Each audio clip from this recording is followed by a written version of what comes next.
Hello friends, it's me, and today, TikTok and Amazon style theory. Let's check out style theory. Is TikTok shop the next Amazon? From the style theorists. Together, let's go. TikTok just shut down thousands of small businesses overnight, stealing thousands of dollars in the process. And guess what? I'm on their side. Hello Internet, welcome to Style Theory, your Hello Internet, welcome to style theory. one-stop tea shop. Spilling the tea on all your favorite brands, that is. Speaking of big brands doing big bads, you might have missed the huge news that's shaking up another platform right now. YouTube Shorts' older, more successful brother, TikTok. Here's the TLDR version of what's going down. Back in November, right before the Black Friday rush, thousands of small business owners using TikTok Shop to sell their products woke up to find that their accounts had either been shut down or suspended overnight. I woke up this morning to my TikTok shop being deactivated. Last night, my shop was one of the thousands that TikTok shut down. TikTok said I was a copycat and they shut down my shop.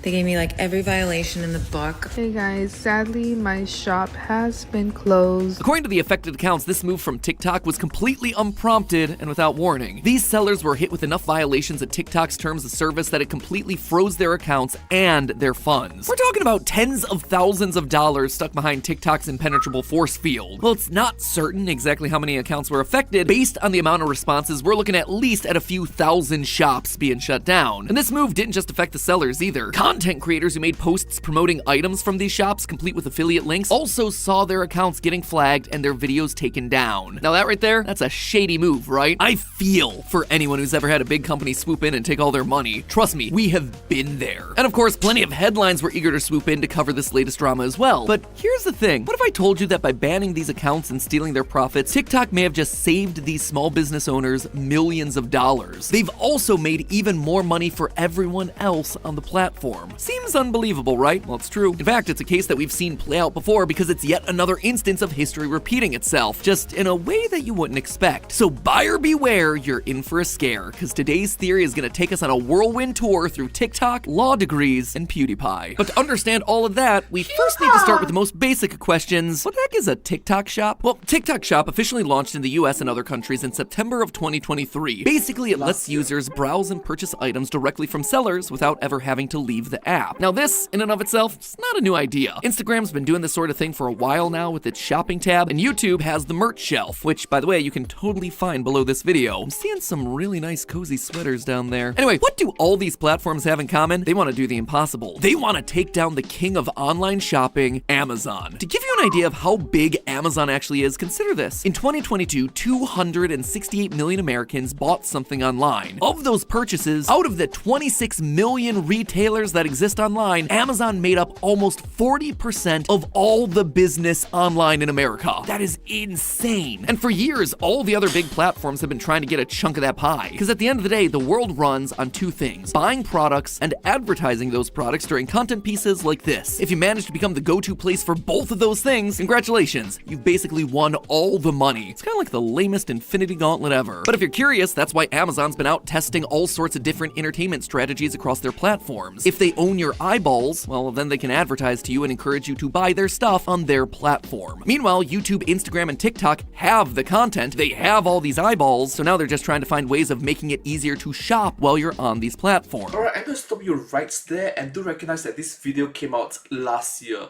Right now it's in the year 2024, and this video came out last year in the year 2023. I'm sorry for being late. But unlike all the rest, TikTok had one huge thing going for them: their algorithm. Even if you've never used TikTok, the idea of the almighty algorithm shouldn't be all that unfamiliar to you. In fact, it's the reason you're watching this video right now. All the information stored in YouTube's databases told it to put this video in front of your eyeballs because maybe you like me, or maybe you like my theories, or maybe you like TikTok drama. Whatever the reason, while you're here, you should probably subscribe, since while YouTube's algorithm is good at delivering you content that you like, TikTok's is just a wee bit better. Or it's better at what it's designed to do, which is to get you addicted. Basically, one of the algorithm's secret sauces is hyperfixation. Ask anyone what's trending on the app, and you'll likely get a different answer from everyone. And that's Grand Theft Auto! Cat that! because TikTok's built its platform on curating your user experience to be unique to you and your interests. Click on one cute dog video, suddenly your entire For You page is nothing but animals doing funny things for days, weeks. I know, right? I search cute puppies, cute kittens, cute babies, and for the next few months, I'm getting that. months. And while this level of content funneling can be horrible from a creator standpoint, makes getting discovered and breaking out into new audiences super tough, it also means that the majority of the content that you're seeing is likely something that you're going to want to engage with. Then, once you sprinkle a little bit of product placement onto that, oh boy, does that combination pack a punch. Since launching in September, TikTok's reportedly earning between $4 and $7 million a day via the shop. For such a new platform, you gotta admit, that is impressive. Now, when you compare it to Amazon, which makes an estimated $2.9 billion, that's billion with a B, billion dollars a day, yeah, TikTok is still small potatoes, but TikTok It's a drop in it dropped water in the sea. is working with a secret weapon, the users. Because while Amazon struggled to combine the social aspect with its shopping, TikTok is way ahead of the game. People want to be there. Going to Amazon, yeah, it's a necessity. Going to TikTok, though, it's a choice. And so when you see a cool trending product or a really fun ad, you're much more ready Wait a minute, that background rates white. to buy at the This is very familiar to my thumbnail. Okay, case in point, it's very common. Alright, I choose red and white is because Singapore flag, red, white. top of the screen. You're not just there to buy the groceries, you're there to have fun. And having some retail therapy, some impulse purchases, in the moment, yeah, it feels great. Thus, TikTok Shop exploded onto the scene. There was just one So case in point is red color, white color. I choose it for Singapore flag. It's open for everyone, to be honest with you. It's colors. Come on. teeny tiny problem with that. TikTok, with its 1.6 billion users, it wasn't ready. But before we get to that, let's just focus a minute on that impulse spending thing. Whether it's on TikTok Shop or just some extra presents here and there at the stores, I think we're all a little bit guilty of doing some extra retail therapy during the holidays. Enter our sponsor for today's episode, Rocket Money. Rocket Money is the personal finance app that helps you manage your money, lower your bills, and organize your spending in a way that actually works. One way they do this is by letting you categorize your spending based on your needs, making it super easy to separate your bills and other necessities like groceries from that weird pair of Heelys that you just picked up on a whim. By doing this, you get a clearer sense of your spending habits, ensuring that your savings goes up and your debt goes down. In fact, Rocket Money has helped its customers save an average of $720 a year. One of the best places they've been able to do that, subscription services. I don't know about you, but I'm subscribed to a lot of services these days. Because of all the channels, we're constantly paying subscriptions for every magazine, every research journal, game service, and streaming platform you can imagine. And truth be told, we don't always remember to cancel them when we're done using them. But with the Rocket Money app, you can easily find all those unused subscriptions and cancel them in just a few easy clicks. Seriously, you can do it all via the app. You no longer have to go through all the awkward tedium of breaking up with a subscription service over the phone. Rocket Money does it for you. It's not you, it's me, brand. But seriously,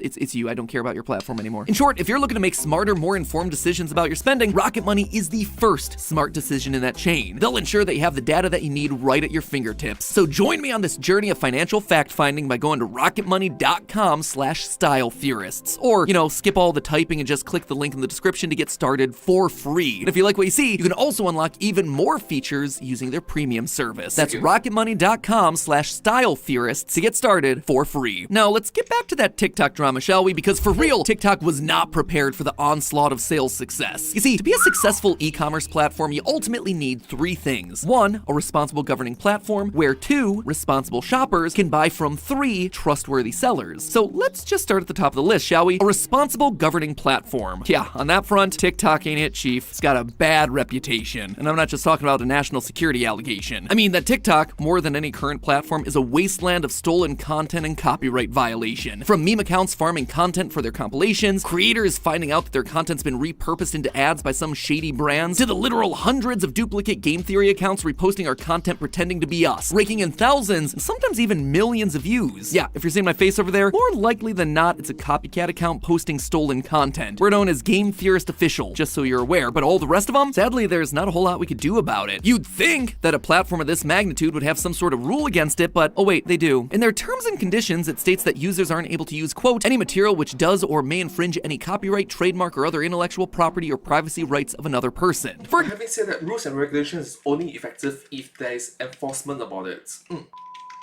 So there is proper policing of it. Example, let's say you upload someone's YouTube episodes without their permission. If you break the rule, TikTok has the right to disable and terminate the account. Except they don't. In fact, they play so fast and loose with their own rules that someone like me, a clear copyright holder, can't even get a response from the platform to try and protect my intellectual property. So they're not the most responsible platform, but hey, at least the people shopping on there should be able to cut through the noise and tell a real product from a fake one, right? Wrong. I mentioned earlier how TikTok's trying to position itself as the next Amazon, and one of the many ways they're doing this is by using every trick in the book to drive down prices and get you to buy more. Yeah, the coupons that you find throughout TikTok, they're a method to keep you incentivized to shop on the app. What these coupons are doing is driving down prices so low that no other platform can compete. But in the process, TikTok is actually operating at a loss for all those sales. This is called a loss leader strategy. We are willing to take less profits in the short term in order to attract new customers for the long haul. In Loss leader strategy. practice, it's actually a pretty smart move here. TikTok Shop was designed to take the friction out of spending your money. By keeping you on the platform, you only have a click of a button or two to make a purchase. And when that purchase is only costing you a couple bucks, you start to think, yeah, what's the harm? Then a few minutes later, you see a video of someone trying out a new lip gloss. And so you do it again, and again, and again. Now that TikTok's algorithm knows what's gonna get you to complete the purchase, they're gonna keep showing you more and more of that type of content to get you to spend more and more of your money. Now, that alone would be one thing if what you were getting was worth the price, but most of the time you can't tell a good product from a cheap one. Everyone on this platform is currently selling the same items, using the same photos, and making it impossible to actually be a smart, informed shopper. You have to literally do hours of research just to know if the cute outfit you want to buy is the real deal or just a knockoff of knockoff. But adding on to all of this, it's being funneled to the people who are the most vulnerable, kids. According to TikTok's own data, 60% of their users are Gen Z, ages 11 to 26, who despite being the first generation to grow up completely online, are falling victim to online scams more frequently than their parents, thereby making them a prime target for our final player in this little game here. Theorists, it's time to talk about the elephant in the room, the trustworthy sellers. So we've got ourselves a bunch of young shoppers searching on an irresponsible platform that's desperate to do anything to make it grow. Making matters worse though, TikTok Shop is an open marketplace, which means literally anyone and everyone can sell their goods there. And once you do that, you suddenly leave the door open for bad actor sellers, which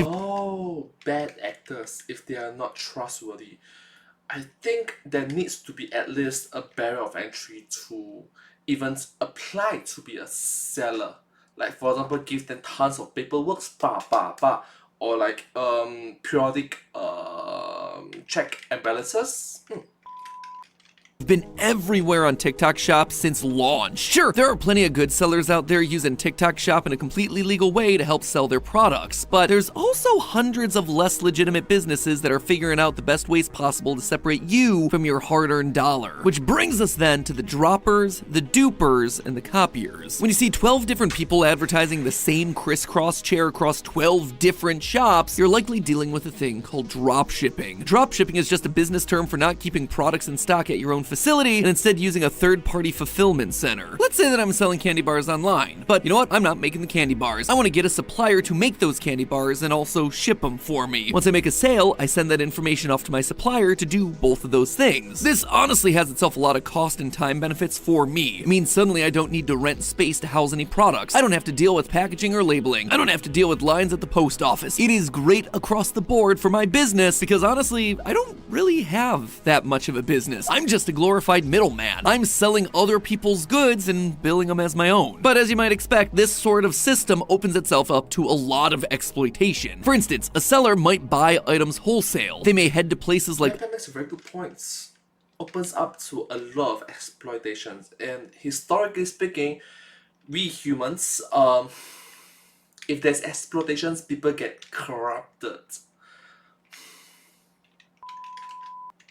AliExpress, where they can find items super cheap and then just resell them on a different website for a higher price in order to generate some profit. What's the problem with that? Well, it means that the quality of the items that you're buying on this website can vary wildly. As a result, customers may end up spending top dollars on poorly made items. Or worse, may end up spending money on items that never arrive because the business just disappears overnight. Or spending money on items that are misleadingly advertised. All of those are very frequent in this sort of system. But then you mix in the dupers. If you're you're new to the world of dupes, it's pretty simple. Say you saw Taylor Swift walking around in an outfit and you wanted it for yourself. But like most people, you don't have the spare $2,000 to drop on those specific items. Instead, you'll It's a lot of money for some people, for a lot of people, for the majority of human beings on this planet Earth right now. Majority of human beings on this planet Earth right now, let me repeat again.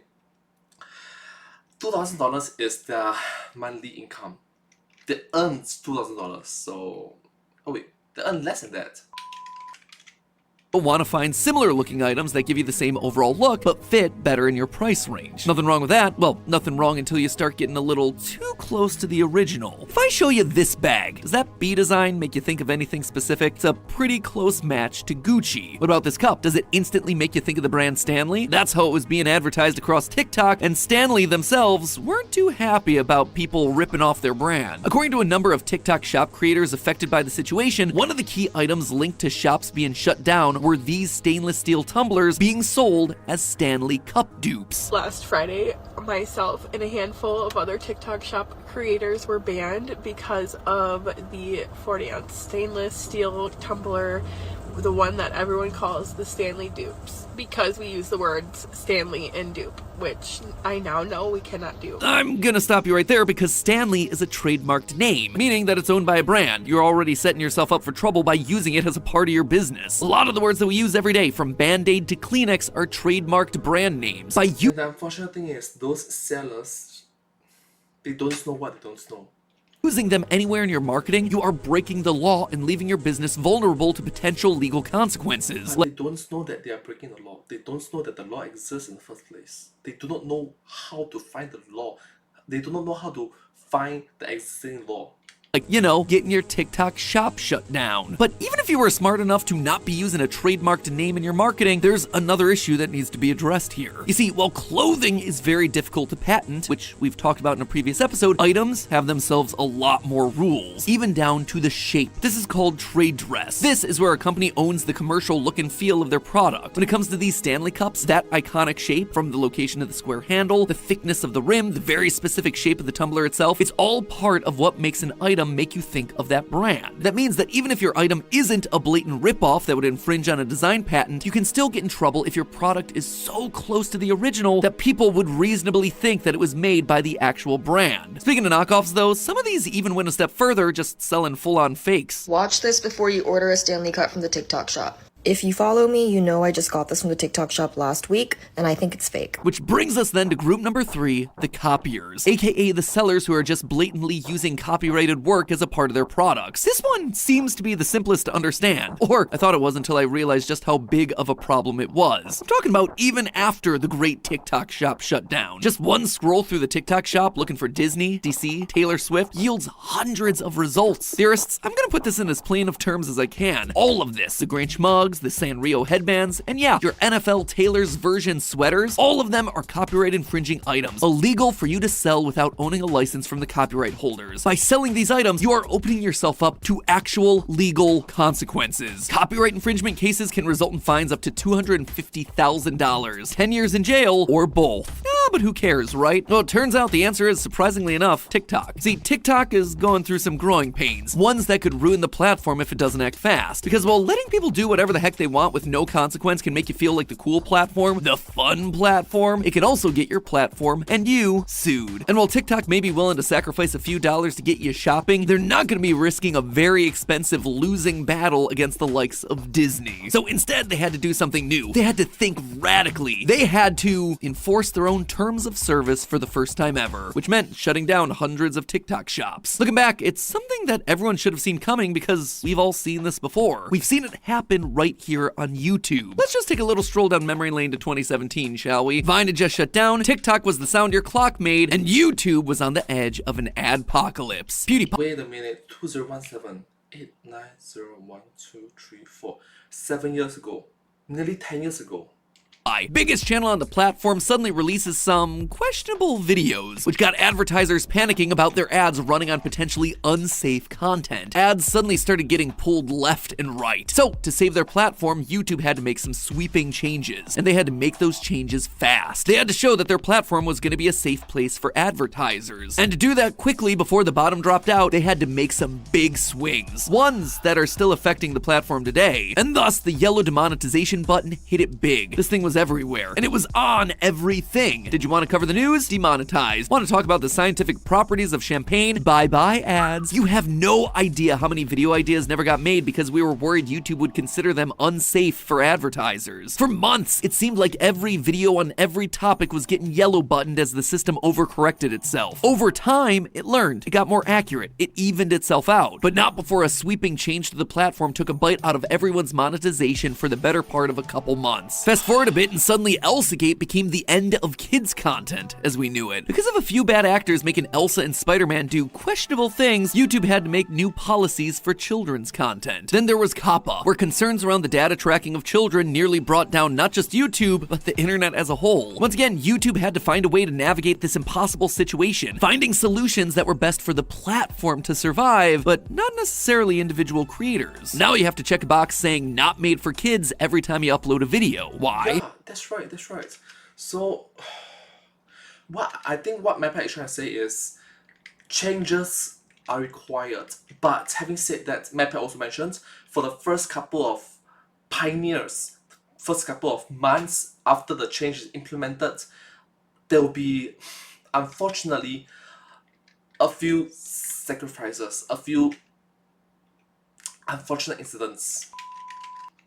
Because it makes you responsible for what you're uploading. If you lie and get caught, well, that's coming back to you, not to YouTube. In all honesty, all these policy changes make our job a lot more difficult. It can be stifling to creativity, but you can't really blame YouTube for it. They're just doing their job and trying to make the platform as safe and profitable as they can. Because not only does their success rely on that, but so do all the creator-built businesses that are using their platform to exist. Sure, it sucks as a platform overcorrects and hurts you in the short term, but it's all a play for the long-term stability of this place that's hopefully providing a lot of people their livelihoods. For a makes a good point. 放长线钓大鱼. That means you let a very long fishing line so you can catch a bigger fish. long time. And that is exactly what the TikTok shutdown was. Don't get me wrong, there were better ways that TikTok should have handled this situation. Ones that may have kept legitimate small businesses from getting caught in the crossfire. This is the stuff that they said is in copyright violation, and for the past 10 years, I've owned the copyright and the trademark for all of this stuff. In an ideal world, these creators would have been able to appeal their violations, get their shops reopened quickly in order to access their funds that much more easily. But since TikTok refused to enforce its policies since the beginning, it's now forced to play catch-up. They can't just operate on their own terms anymore. They're now playing with the big kids, the Instagrams, the Facebooks, the YouTubes, and all the legal expectations that come with being a large, successful platform. And the truth is, this is just the beginning. I foresee a lot more of this happening to TikTok in the near future. With the rise, So it's something like Thanos said, "I am inevitable." Then the snap. of AI concerns, how rampant it's being used in filters right now, the need for better systems for dealing with content theft, and bigger still, the fact that there are still hundreds of thousands of sellers still up that are breaking the same rules even after this massive shutdown. It's not just TikTok that's gonna have to grow up and learn to own up to their mistakes. It's the people who are using the app as well. Don't get me wrong. Also the laws and policies in place. It is going to be a tough couple of years for a lot of the creators and small business owners on that platform as the system learns to adult correctly. Believe me, all of us here on Team Theorist, we've been doing this a long time, and we're still here. But being a creator means learning and adapting to the platform that you're using to run your business, and also demanding that they do better when they mess up. TikTok, yeah, they're going to mess up a lot over the next couple years. But thanks to this initial TikTok shop shutdown, now everyone is paying closer attention to what moves they're making, and they're now ready to hold them accountable as a responsible platform. YouTube went through its adulting phase. It's time for TikTok to do the same. But hey, that's just a theory. A style theory. Keep shopping smart. And hey, if you want to learn more about the dark side of the fashion industry, check out the video on the left to learn about how you can stop Shein from stealing. Or for something completely different, click the box on the right to learn what it takes to make the world's ugliest sweater. Happy New Year, my friends. Thank you so much for watching this video. I hope you enjoyed this video. It's quite informative and educational. And if you do like this video, please remember to like, share, subscribe, and follow. Thank you so much. Let me take a look at the meme in the back. The meme. And click the button. Us closer attention to what moves they're making, and they're now ready to hold them accountable as a responsible platform. YouTube went through its adulting phase. It's time for TikTok to do the same. But hey, TikTok creators going back to their old lives after the TikTok ban. Ooh. Thank you so much for watching this video. I hope you enjoyed it, and it's quite informative. Thank you so much. But hey, that's just a theory. A style theory. Keep looking smart. Keep shopping smart. Thank you. And I hope to see you all in my next video. Thank you so much. Subscribe.